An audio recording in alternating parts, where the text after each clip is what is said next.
La última aportación de los españoles que transmitieron sobre todo a sus hijos es esa admiración por México y un profundo amor al país.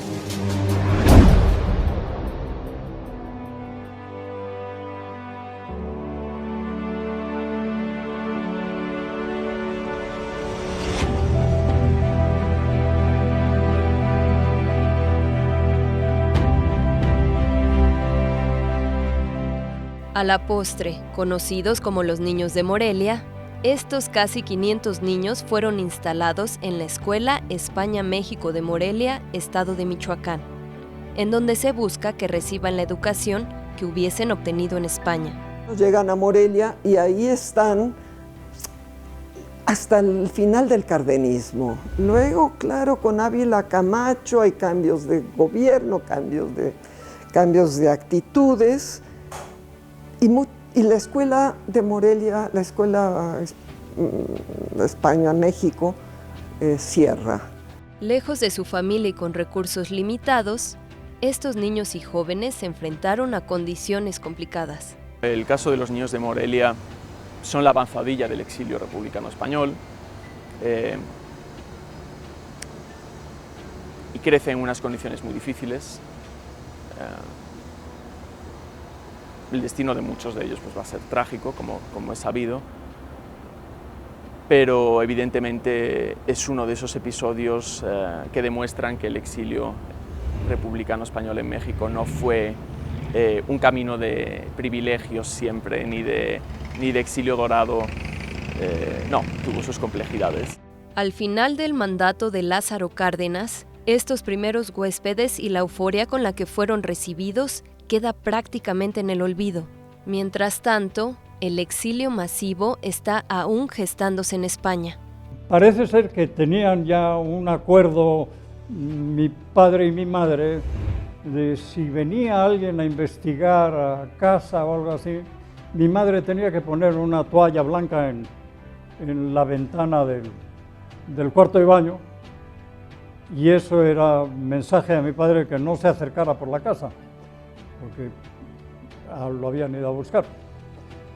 Y esa fue lo que yo recuerdo mis recuerdos más vivos de la estancia en Bilbao hasta los 8 años, hasta que cogimos ese barco alemán y nos fuimos a Francia.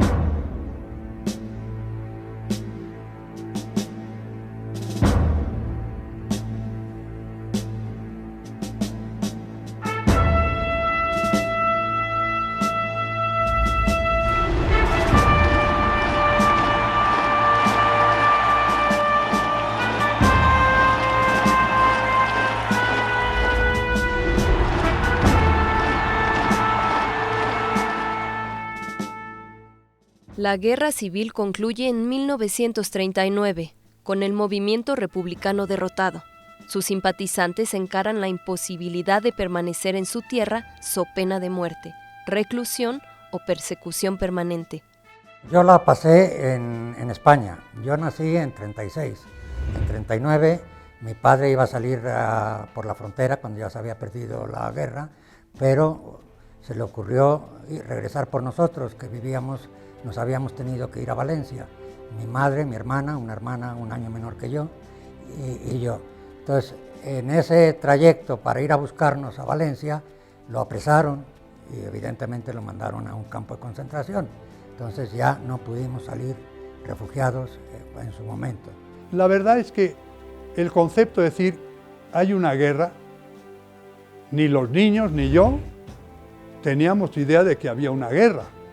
Nosotros estábamos jugando y a tal hora había que ir a tomar el chocolate o el café o lo que sea, y a tal hora había que retirarse a las casas y listo.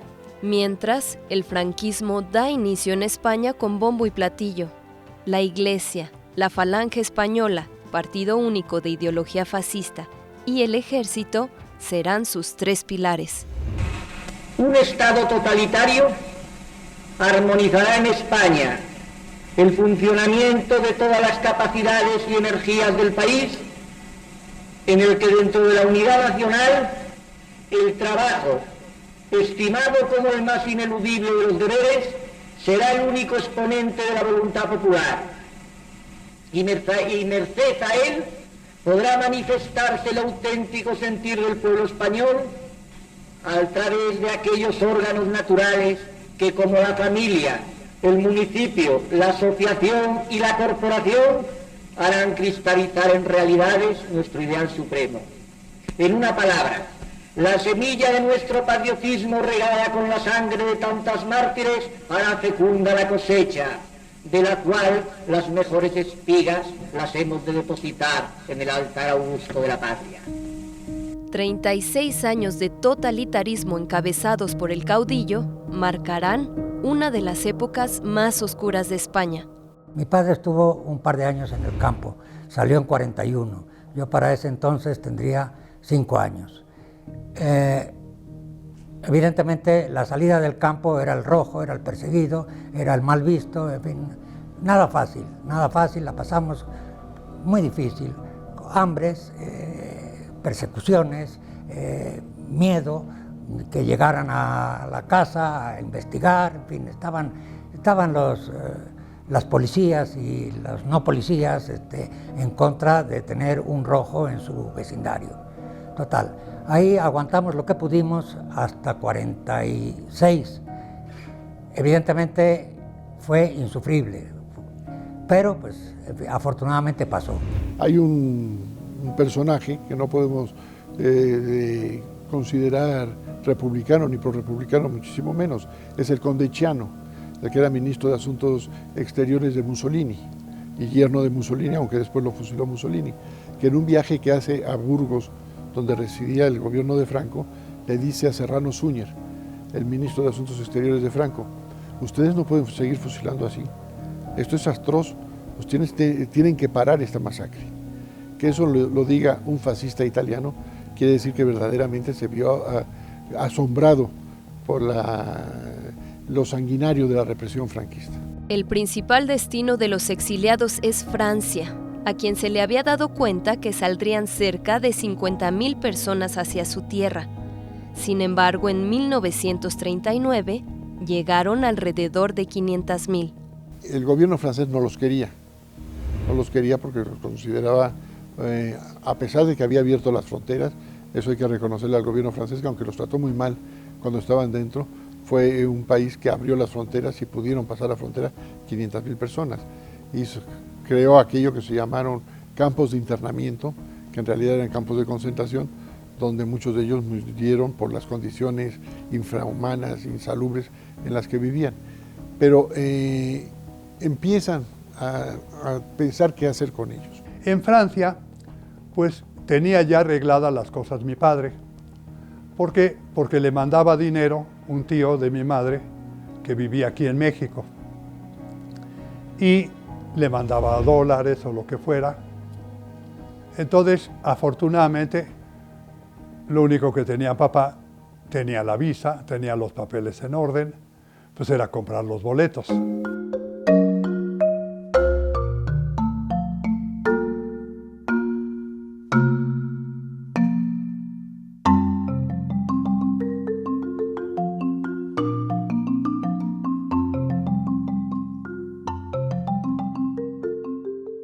En México, la postura del gobierno del general Lázaro Cárdenas es de abierto apoyo a la República Española y a la recepción de los republicanos perseguidos por el régimen de Franco. El gobierno de Lázaro Cárdenas en ese momento abre las puertas de México y van llegando, sobre todo a mediados de 1939, en barco. Hay que recordar que aviones era prácticamente inexistente el tráfico aéreo de pasajeros, barcos con refugiados que llegan a Veracruz, y en los primeros barcos deben llegar aproximadamente unos 6,000, 7,000 personas, que luego a lo largo del tiempo se van sumando más por distintas vías. Y digamos que hacia finales de 1939, 1940, 41, en México ya hay cerca de 10,000 refugiados.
Más hay un famoso telegrama del general Cárdenas al embajador de México en Francia, a Luis Asís Rodríguez, que diga, comuníquele usted al gobierno francés que desde que reciban este comunicado y lleguemos al acuerdo de su ejecución, todos los españoles que están en Francia están protegidos por el pabellón mexicano.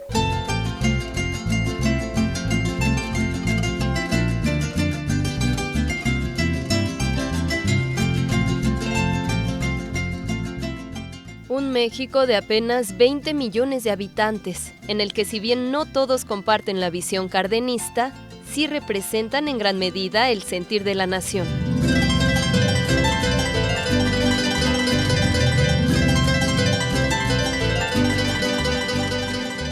Bueno, México estaba muy dividido en relación a la llegada de exiliados republicanos españoles. El México de Lázaro Cárdenas era un país muy polarizado ideológicamente. Surge una oposición feroz al régimen postrevolucionario. No hay que olvidar que es el momento en el que se va gestando el Partido Acción Nacional, con Gómez Morín y demás. Pero en un sentido mayoritario la acogida de esos exiliados españoles pues va a ser favorable,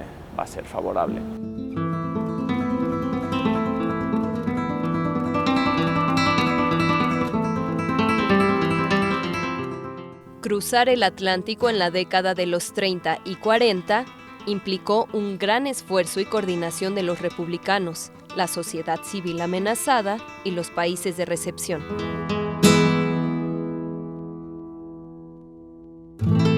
El gobierno de la República, previendo ya la caída o la pérdida de la guerra, sacó fondos de España y se crearon dos grupos que dependieron de las dos áreas más fuertes del Partido Socialista. Uno era el SERE, Servicio de Evacuación de Republicanos Españoles, y el otro el AJARE, Junta de Ayuda a los Republicanos Españoles. Y ellos propiciaron la manutención en Francia, la compra de 2 castillos cerca de Marsella para que se pudieran ahí alojar, el pago de los transportes a México, una pequeña cantidad que se les daba a los españoles al llegar a Veracruz, según venían solos o con familia. Bueno, la salida del barco, yo no tengo ningún recuerdo de la salida. Lo único que te puedo decir es que salimos el 4 de abril de San Nacer, porque está sellado el documento de entrada al barco.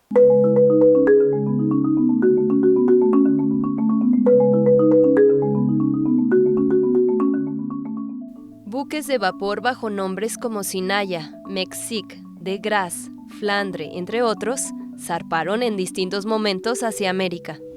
El Flandre. Sobre el Flandre yo estoy escribiendo precisamente que fue el primer barco que llegó con un grupo de refugiados suficientemente numeroso, más de 100.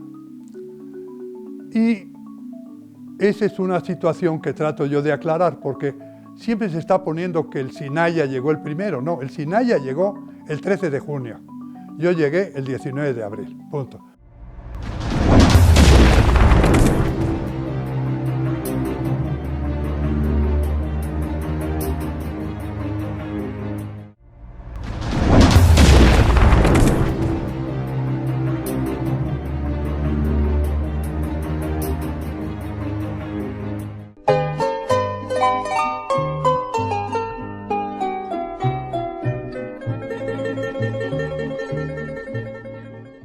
La llegada de exiliados a México en buques continuará, sin embargo, durante la década de los 40.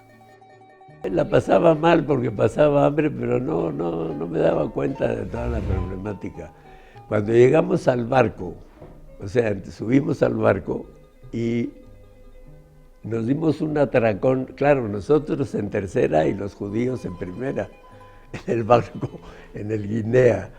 Entonces nos dimos un atracón de pan con mantequilla y creo que no lo había probado en 2 años por lo menos, y la vomitona, como decía Justi, fue espantosa porque no estábamos acostumbrados a esos lujos.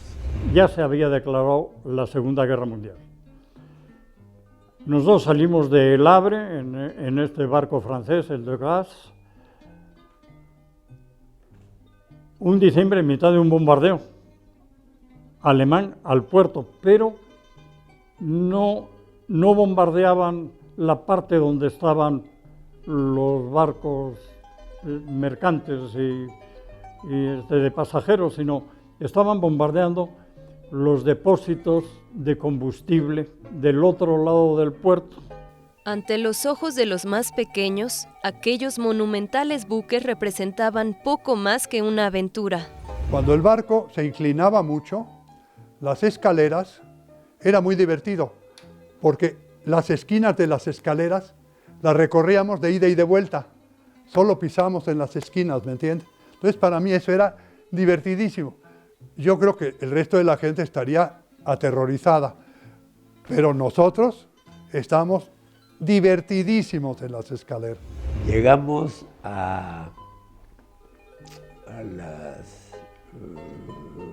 las Bahamas, algo parecido a las Bahamas, y entonces mi mayor impresión fue un chocolate. ¿Ha visto los chocolatitos chiquitos estos de todos los colores? Una impresión que no se me borrará en mi vida, de que nos dieron una barra de esos chocolates y entonces disfrutamos como locos. Yo corría en el barco por todos lados porque no traía zapatos, sino unos zuecos de madera, que es lo que dentro de la pobreza brutal en que andábamos por el norte de África había conseguido. Entonces era un escándalo porque nadie me soportaba. Cuando llegamos a Nueva York, la travesía nuestra debía haber durado 7 días, del Havre a Nueva York.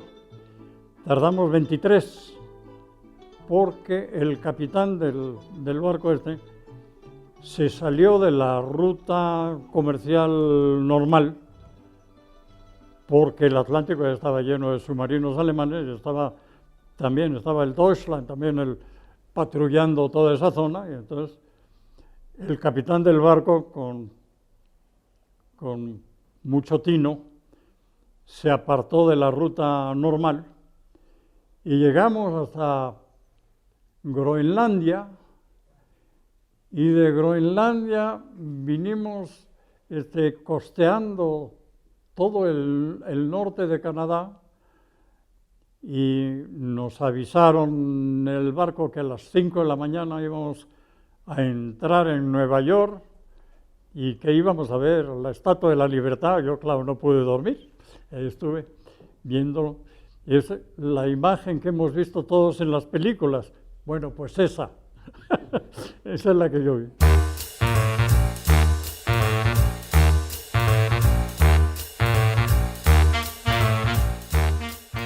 Bajamos del barco y sin un minuto de descanso nos subieron a un tren y nos mandaron a México, a todos los refugiados.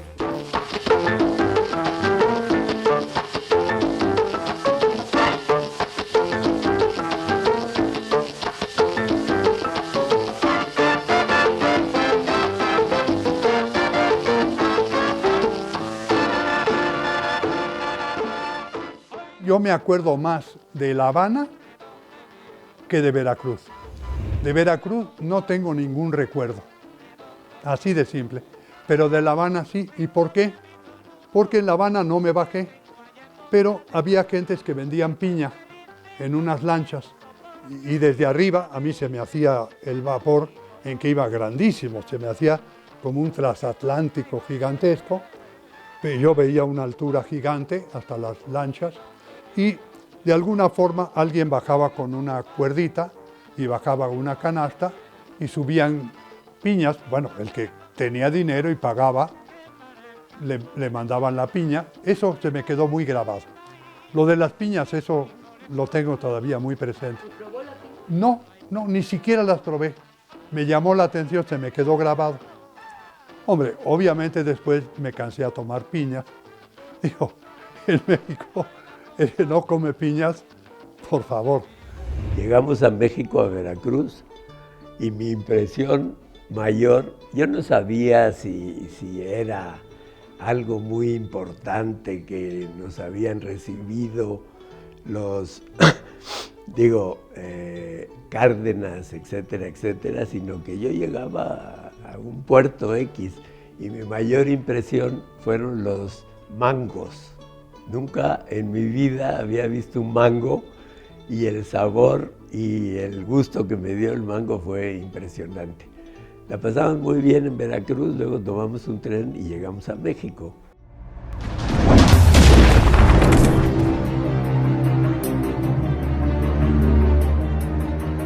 La última aportación de los españoles que transmitieron sobre todo a sus hijos es esa admiración por México y un profundo amor al país.